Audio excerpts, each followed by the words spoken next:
Over the weekend, the world received some welcomed news. India and Pakistan agreed to a ceasefire. This comes after several tense weeks of escalating military action between the two nuclear-armed countries. They've been fighting in a disputed region that's nestled between the two countries, called Kashmir. Over the last week, gunfire along the de facto border in Kashmir turned into drone attacks, which turned into missile strikes. And all of this started after a terrorist attack at a tourist resort in Kashmir on April 22nd. Gunmen stormed a meadow where families were ziplining, taking pony rides, and bouncing on trampolines. That is the voice of a survivor of the attack. He describes how the gunfire created a stampede-like situation. He talks about how he pushed his wife and his son towards a nearby swamp for safety. During their escape, his wife fell several times and twisted her ankle, but they all managed to survive. This attack was so shocking because tourists have generally not been targeted by terrorism in the region. But in this attack, Hindu men were singled out and shot at close range. Azmat Jan lost her brother during the attack. She says, quote, "The militants should also be treated in the same manner as they treated my brother. They shot 3 bullets at him. What will we do now? Where will I find my brother now? He loved me so much."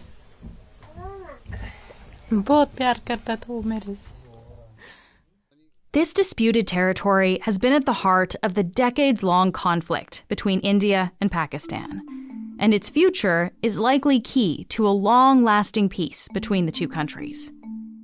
So today, I'm talking to Dr. Reeta Tremblay.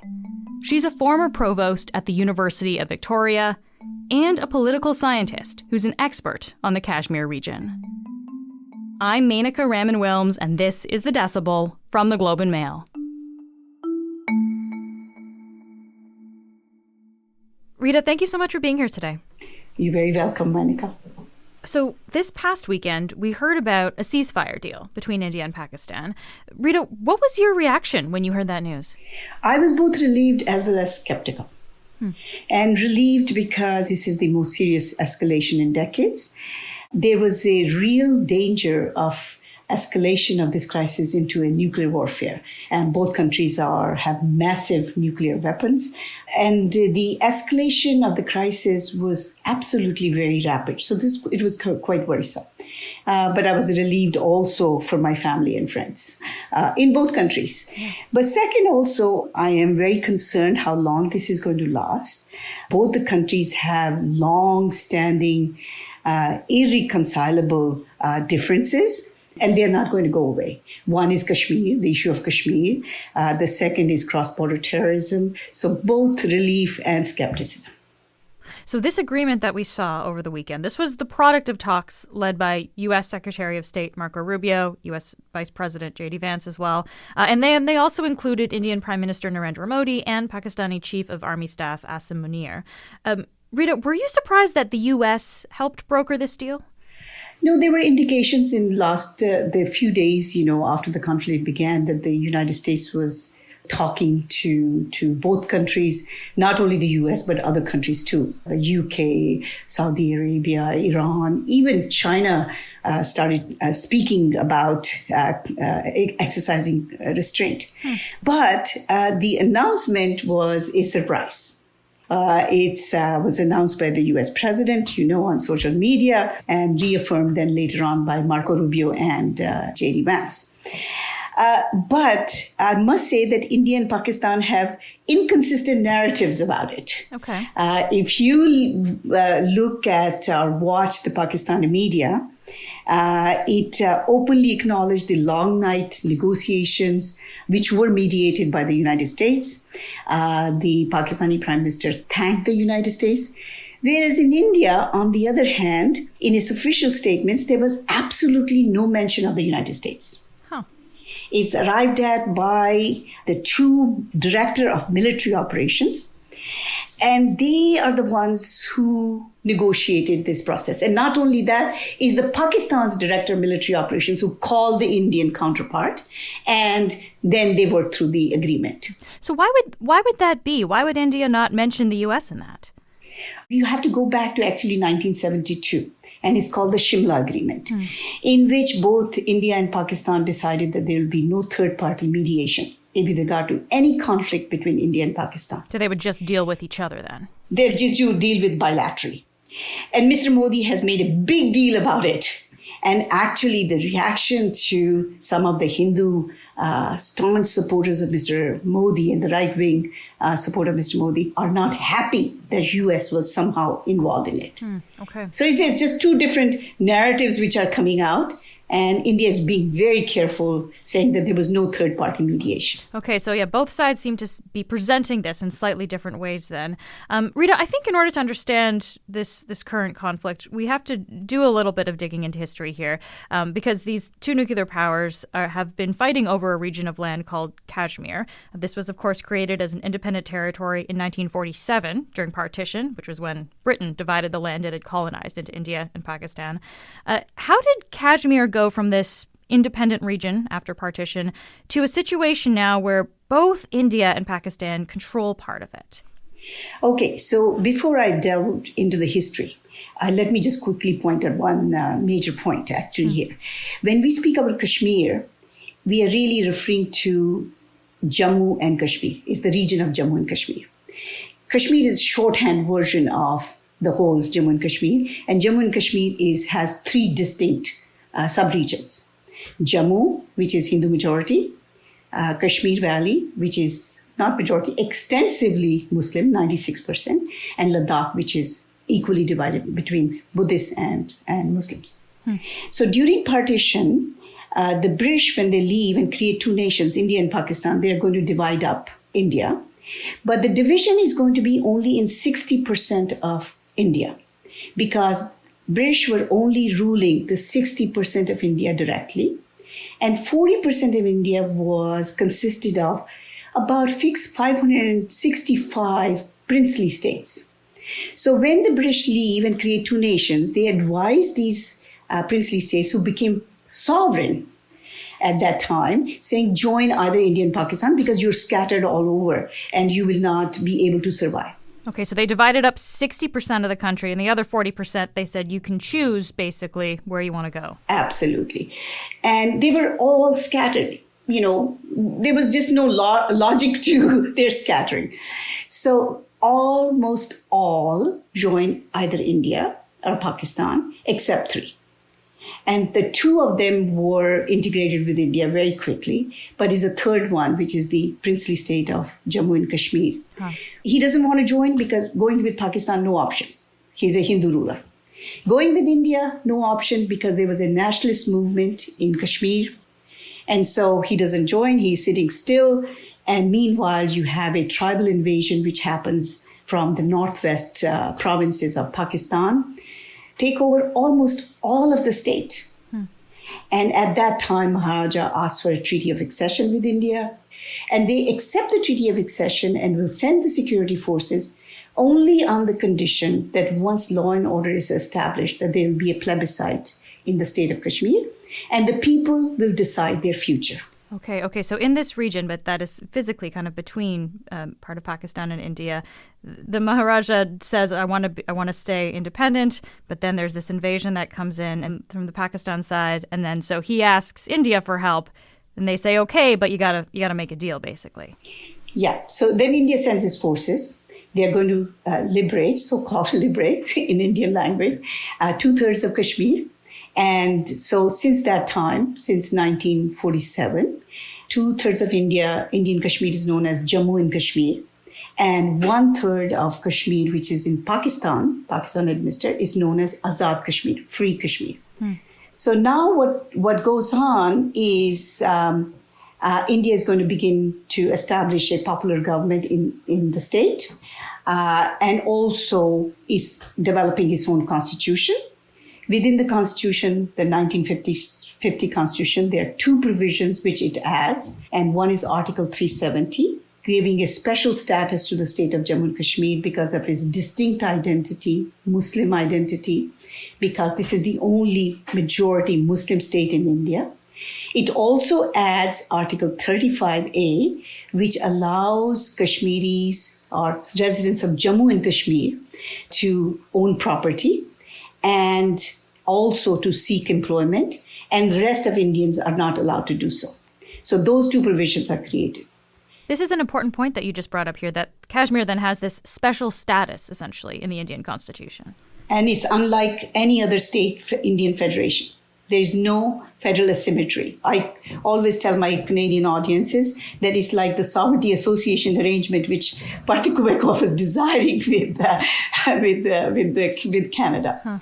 It also allows the Kashmir state to have internal autonomy under this article, and allows it to create its own constitution, have its own flag, and have its own nomenclature for its heads of state and head of government. Meanwhile, a very small minority, very small organized Hindu minority in the Jammu region protests. And they carried out a very strong protest whereby they demand what they call it, one flag, one constitution, one prime minister. So Kashmir should not be treated differently from any other state, and there should be full integration. So they want it to be part of India more fully then? They wanted to be part, and they wanted this article to be abolished, Article 370 and 35A. In response, the new Prime Minister of Jammu and Kashmir, Sheikh Abdullah, starts having second thoughts. Maybe we are not safe in this new country, India. And so he starts exploring the option of being independent. And once he starts doing that, he's imprisoned. And so that's in 1953. And that's when things are going to change. Okay, so there's a lot that happened then in that initial period. But basically, there was a kind of a move towards independence that was then tamped down, it sounds like. I guess I wonder, Reeta, when did there start to be an armed resistance part of this, like to India's rule of the region? Actually, the armed resistance, the organized political insurgency and mass-based freedom movement, which is called the Azadi movement, actually begins in 1987 and gets carried out. But the seeds of it start in 1953. So 1953, people start beginning to feel alienated because what Indian government is going to do is going to, first of all, back out of the plebiscite promise. That's number one. Then second thing, what it's going to do is going to slowly begin to integrate the state of Jammu and Kashmir in Indian constitution and Indian laws. So by the end of 1960s, you start seeing almost de facto integration of Kashmir, except the Article 370 special status, which stays in the constitutional books. And most significantly, what we call the citizenship rules, the Article 35A, that no other person other than Jammu and Kashmiri citizen can own property and have laws. So that remains. Okay. And it's only in 1987 you start seeing very organized political insurgency. What happened in 1987 then, when we're starting to see this political insurgency? Can you give us a sense of what was going on? So what was happening is that Indian government ensured that there were elections in Kashmir. They wanted to make sure that they let the world know they have legitimately Kashmir as an integral part of India, and elections were considered really sacred. But while the elections were allowed, they would ban political parties, which asked for independence or plebiscite, and they were not allowed to participate in the political process. 1987, almost all Muslim opposition groups in the Kashmir Valley, will get together and fight the elections, 1987 elections. And there was a huge support for them. Everybody thought that they were going to win. The results came out, they had barely 4 seats. All hell broke loose. So what happens in 1987, then they reach out to Pakistan. Pakistan start training the secessionist groups. And it's amazing. They will train both types of secessionist groups, the ones who want to be part of Pakistan Kashmir to be part of Pakistan, as well as who want Kashmir, Jammu and Kashmir to be an independent state. So they're going to provide them arms training, ammunition, and give them money, and they'll cross over to the Indian side. And then 1989, you have a full-blown political insurgency, protests, attacks, and you had almost shut down of the state machinery almost 2/3 of the year. And so a complete breakdown of law and order, complete breakdown of the state machinery, and you have all the civil society in the Kashmir Valley being together on this particular issue. We'll be right back.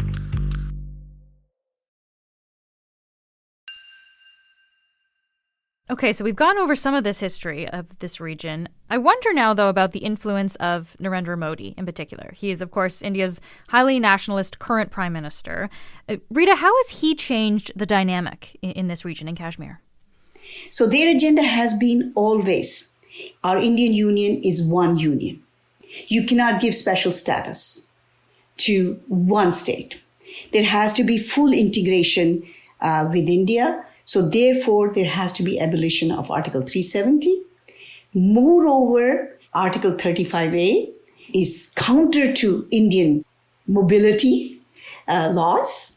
And so therefore, we have to remove that. That was the one about only Kashmiri people could occupy or buy land then, essentially, in that region. And also have public employment. And so first mandate, he doesn't do anything. 2019, the first day of the parliamentary session, they are going to abolish Article 370 and 35A. Okay. And the logic they're going to give is that this article is the one which has kept Kashmiri people in a very economically backward position. That is the fault of this article, that you have the rise of militancy in the valley.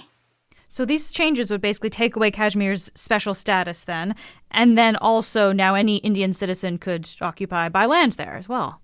Yeah, so that's what happened in 2019. And the third thing they did was to take away the status of the state and created union territories out of this particular state. So Jammu and Kashmir state was divided into two parts. Jammu and Kashmir were created the union territory of Jammu and Kashmir, and Ladakh became a separate territory. And they were brought directly under central control, and Mr. Modi, basically ensured there was a huge security presence there, no dissidents allowed, and basically bragged about it, that how not only Mr. Modi has created economic development in the state, but also got rid of militancy. Okay. I think since 2019, since this has happened, Kashmiri voices have been silenced. There's a huge surveillance in the valley, huge number of security forces. But I can tell you from my own understanding and research on the valley, and being there also, being part of the state for 20 years or so, the identity issues are sacrosanct to the Kashmiri Muslims. And Mr. Modi might say everything is normal, everything is good, but inside there is this alienation which is actually very deep and stays very much embedded in them. Only thing is they're not speaking out. But last 3 years, we are beginning to see new rise of terrorism again, militancy again. And first, the militancy began not now in the valley, but in the Jammu region. And also in the valley, you've had militant activities. And my suggestion is fundamentally that you cannot have that kind of militant activity if there's no local support. Local people are feeding them, supporting them, helping them. There's a new kind of militancy which has emerged in Kashmir, which is called hybrid militancy, in which the terrorists or militants are basically using one person, local person at a time, to convey messages further down to another militant, and then another local person is used. So no person is used twice, but there is a local support. So what you're saying is there's support throughout the population then, in a way, in order for this to happen. Yeah, it might not be seen as overt but it's there. It's underlined there. And one of these days it's going to burst open. Yeah, I guess that brings us then to the attack in late April, where we saw 26 people killed. Yeah. Now, there was an outrage in the valley about that. And the reason why the outrage is, first of all, Kashmiris have never encouraged the killing of tourists and killing of Hindus. But the point I'm trying to make here is that these militants who came and killed 26 people did not suddenly arrive from Pakistan the day before or 2 days before. They've been there. They've been living with the local population. Local population has been supporting them. And so one cannot think of that Kashmir issue is dead. It's still there. So, Reeta, let's come back to the ceasefire that we began talking about. Hours after it was signed this past weekend, there were allegations from both sides that it had been broken, from both India and Pakistan. How likely do you think it is that this ceasefire will last? I think it will last, but temporarily. And the reason I'm saying it's a temporary pause, because it's not, at this juncture, it's neither in the interests of India nor Pakistan to continue the escalation. Why is that? The reason for that, let me take country by country. For Pakistan, it's economically not doing very well. They just had recently another IMF bailout. The army has had a very difficult relationship with its population because of ousting a very popular political leader, Imran Khan, and arresting him. They also have on the border with regard to Afghanistan, the Tariq-e-Taliban, which has its bases in Afghanistan, which is challenging the army. So things are not good in Pakistan. India, on the other hand, is facing, just like Canada, Trump tariffs, trying to negotiate. United States is India's largest trading partner. India is also does not want to face two-front wars. It has difficult relationship with China. They've had huge border conflicts. And China, you know, is a strategic ally of Pakistan. So it doesn't want it. Third, Mr. Modi has great ambitions of being a developed India. He calls it Viksit Bharat, saying India will be developed by 2047. India will be the third largest economy in the world. And it wants to present itself as a credible nuclear power, which can lead in this what he calls it, a multipolar world. So India has to really play this very, very cautiously. But it's a temporary pause because they have serious issues between them, India and Pakistan. So to that point then, Reeta, just very quickly before I let you go, can I ask you about the long-term future of Kashmir? Because after the ceasefire was announced on Saturday, the Pakistani prime minister gave a speech that called for peace in the region and the resolution of the dispute over Kashmir using dialogue. So what actually needs to happen for Kashmir and its residents to have a lasting peace? I think I would answer your question at two different levels. The first level is that it has to be a political engagement with Pakistan, which Mr. Modi and his government have adamantly refused to do so, unless it deals with the issue of cross-border terrorism. So India has to kind of move beyond that. It has to politically engage somehow with Pakistan. And the reason right now it has become important, because one of the unintended consequences, or you can say intended consequence on the part of Pakistan, is that Kashmir is once again brought into the international realm agenda. India had very successfully kept the issue of Kashmir very dormant.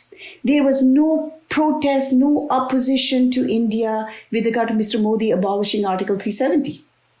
We did not hear anything from the Western countries. But Pakistan now has very successfully brought back the Kashmir issue. So under those conditions, what does Mr. Modi do? I think he should politically engage because there is no solution. Our military fighting, drones, missiles, it doesn't work. So Mr. Modi has to do something. And second, it's time for Mr. Modi and his government to think at a domestic level about Kashmir. At a minimum, I think his government must restore the state status of Jammu and Kashmir. And then he has to make sure that local population cannot be controlled through surveillance and through constant punishment of anybody who speaks against the government. There's got to be freedom, and that freedom has to be restored. The Kashmiris have to be won over again. Reeta, thank you so much for taking the time to be here. My pleasure. That's it for today. I'm Menaka Raman-Welms.